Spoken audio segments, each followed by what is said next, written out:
Buckle up, everyone, because today we're taking a deep dive into some 4th century theological drama. Ooh, drama. Yeah, the Arian controversy. I love it. And trust me, Yeah. you do not need a theology degree to follow this one. This is a real thriller. So we're going to unpack some seriously juicy early church history. Absolutely. And this debate, I mean, it really had the potential to, like, totally reshape Christianity as people knew it. Oh, 100%. Okay, so let's set the stage a little bit. Okay.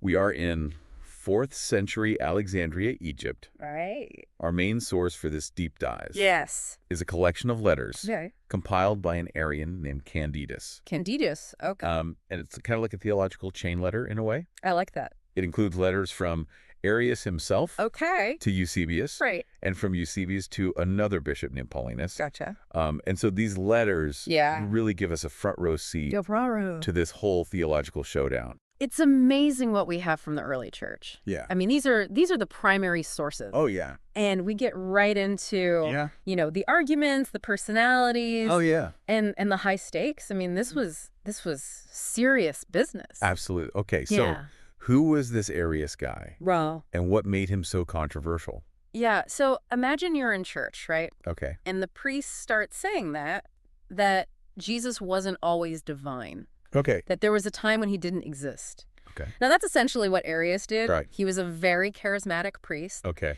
And he claimed that Jesus the Son was created by God the Father. This must have been like a total bombshell. Yeah, I mean, you got to understand. Yeah. For early Christians, the idea of the Trinity, one God in 3 persons, Father, Son, and Holy Spirit, this was the bedrock of their faith. Totally. So Arius is really like shaking things up. Yeah. And his idea was so radical because it implies that if Jesus was created, he wasn't eternally divine like God the Father. I see. There was a time when Jesus was not. Okay, so how did he defend this? What was his evidence? Well, Arius used very powerful language. Some might even say inflammatory language. Oh, okay. He argued that the Son is not unbegotten. Okay. He was not before he was begotten. All right. And God existed before the Son without beginning. Wow. So he saw a clear hierarchy with God the Father on top and the Son subordinate. I can see why that would have ruffled some feathers. Just a little bit. Yeah. Yeah. So what happened to Arius after he dropped this bomb? Well, let's just say it didn't go over well. Okay. He was condemned by Alexander, the Bishop of Alexandria. Okay. And a bishop, just to give you some context, was like the head honcho. The big guy. Yeah, the big guy of a region. Okay. So this wasn't just a disagreement between, like, you know, 2 priests. This was a major issue. And Arius and many other bishops who shared his views were persecuted. Wow. So it was a dangerous time to question the main. the established doctrine. So Arius gets condemned. Yeah. But this isn't the end of the story, right? Not at all. This is just the beginning. Okay. Remember that letter? Yes. From Arius to Eusebius? Yes. Well, Eusebius was another bishop, the very influential one. Okay. And he became one of Arius's most powerful allies. Gotcha. And in his letter to Bishop Paulinus, which is also included in Candidus's collection, Eusebius lays out his defense of Arius. I am all ears. Okay, so what was Eusebius's take? Did he totally agree with Arius? His argument was a bit more nuanced. Okay. He agreed that Christ was made by God. Okay. And argued that he wasn't made from God's substance. So I'm going to need a little help here. Okay, sure. What does that even mean? Okay, so before we move on, let's just quickly define a couple of key terms here. Okay. When we say begotten, it implies sharing the same divine essence. Okay. Whereas created suggests something made separately, like a potter making a pot out of clay. Okay. So what Eusebius is trying to do is walk this fine line, saying that Christ was made, but he wasn't made of the same stuff as God. Gotcha. So it's implying a different nature. And to back up his view, he even quotes Proverbs 8.22:23, where it says, "The Lord created me at the beginning of his work." So Eusebius is saying Jesus is like a really important creation, but not God in the same way that the Father is God. Exactly. Okay. He uses the analogy of human fathers and sons to illustrate this point. Yeah.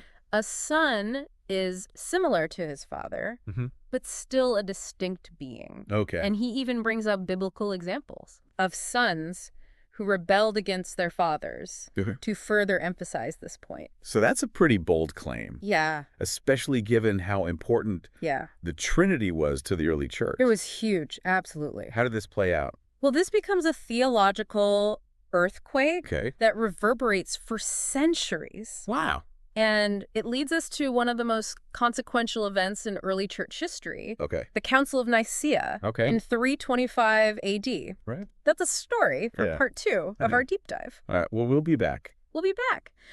So the early church was in turmoil. You've got Arius saying Jesus was created. Right. You got Eusebius kind of adding fuel to the fire with his nuanced arguments. Yeah. And everybody's trying to figure out Yeah. what this means for Christianity. It sounds like the perfect recipe for a theological showdown.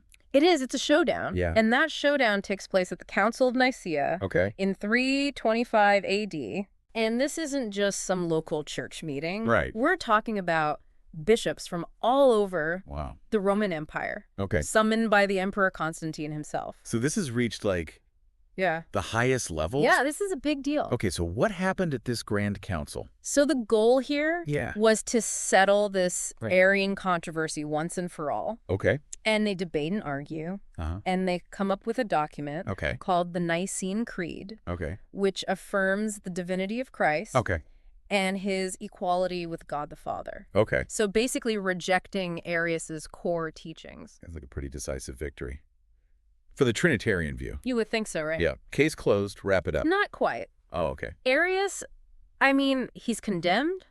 His ideas are declared heretical. Right. But Arianism doesn't just disappear. It's like a theological zombie. Oh, wow. You try to put it down. But it keeps coming back. Okay. Why? Why does it keep coming back? Well, there's a few reasons. Okay. First of all, remember how Arius presented his ideas as simpler, more straightforward? Yeah. Well, that appealed to a lot of people. Okay. I mean, the Trinity, it's complicated. Yes, it is. One God in 3 persons. Yeah. I mean, that's not an easy concept to wrap your head around. Arius's view, God at the top. Jesus is a created being. Yeah. Much easier to grasp. Yeah, I can see that. Especially for people who are new to Christianity. Okay, yeah, that makes sense. But there's another reason. Okay. This is also a time of significant political upheaval. Okay. And Arianism gains support from some Roman emperors. Oh, so we've got politics mixed with theology. You got it. And this imperial backing gives Arianism legitimacy and helps it spread even further. So even though the Council of Nicaea is trying to put an end to this, it seems like it actually sparked even more controversy. Yeah, and division. Within the church. Okay, so how did this theological tug of war play out? When did Arianism finally fade away? It's hard to pinpoint an exact moment. Okay. It's gradual. Okay. But over time, the Trinitarian view affirmed at Nicaea becomes the dominant understanding within Christianity. So ultimately, the ideas that Arius fought so hard for lost their grip on the church. So this is fascinating, that a theological debate from the 4th century still has echoes today. But why should we care about these ancient squabbles? Because it's more than just an old argument. Okay. It's a reminder that even the most fundamental beliefs that we hold dear have a history and a context and a story. These beliefs, they weren't just handed down. They were wrestled with, debated, refined over centuries. And so it really humanizes the process and shows us that even the early church fathers grappled with these big questions just like we do today. That makes a lot of sense. Understanding the historical backdrop really helps us appreciate the richness and complexity of our own faith. Exactly. By exploring these historical debates, we can engage with our own beliefs in a more thoughtful and nuanced way. I'm starting to see how relevant this ancient controversy is to our understanding of Christianity today. Absolutely. And there's one more twist to this story. Okay. A development Okay. that emerges even after the Council of Nicaea seems to have settled the debate. And we'll delve into that in the final part of our deep dive.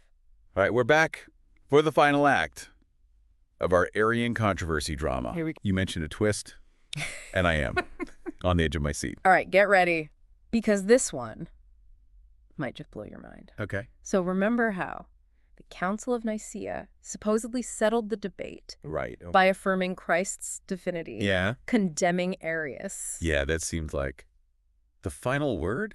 You would think, right? Yeah, what could possibly complicate things further? Well, even after Nicaea, some people still had doubts. Okay. And those doubts sparked a whole new wave of theological development. I'm intrigued. Who are these doubters? What are they questioning? Are they like secret Arius fans? Not quite. Oh. One of the key figures here is Athanasius, a bishop from Alexandria, and a staunch defender of the Nicene Creed. Okay.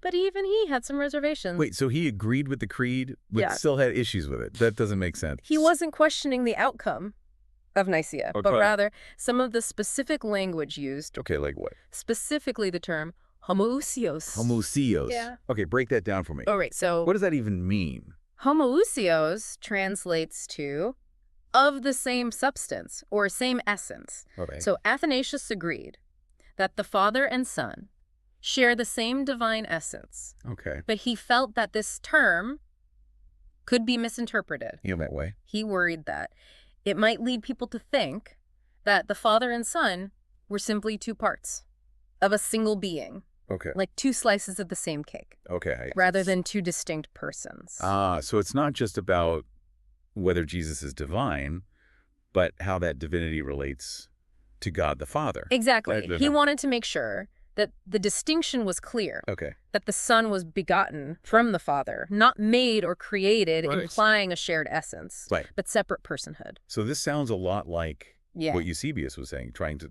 walk that line. Affirm Christ's unique status, but maintain a distinction from the Father. Right. It's this theological puzzle they're both trying to grapple with, this mystery of the Trinity. Using the language and concepts available to them. This is mind-boggling to think that these debates from centuries ago still shape our understanding of Christianity today. I know, it's amazing. Yeah. So Athanasius's concerns actually led to further refinements and clarifications of the Trinity doctrine over the centuries. Wow. Which is a testament to the fact that our understanding of faith is constantly evolving and deepening. Yeah, so even though Nicaea seems to settle it, it really just opened up all these new avenues for theological exploration. It did. It's amazing how these early debates still challenge and inspire us today. What's fascinating about the Arian controversy is that it reminds us that even the most fundamental beliefs have a history, a context, and a story. Yeah. It humanizes the process of wrestling with these big questions and shows us that questioning and exploring are part of our faith journey. Well said, so. Looks like we've reached the end of our deep dive into the Arian controversy. It has been a journey. We've gone from ancient letters, feuding bishops, to the heart of early Christian theology. I hope our listener walks away with a deeper appreciation, not only for the history, but for this ongoing conversation about faith and belief that continues to this day. I think you've given our listener plenty to think about. How does all this affect their understanding of God the Father and Jesus? How does it shape their own faith journey? Those are great questions to ponder, and I hope this deep dive has given them some new tools and perspectives to use in their own exploration of faith. Well said. Thanks for joining us on this fascinating exploration of the Arian controversy. Until next time, keep diving deep.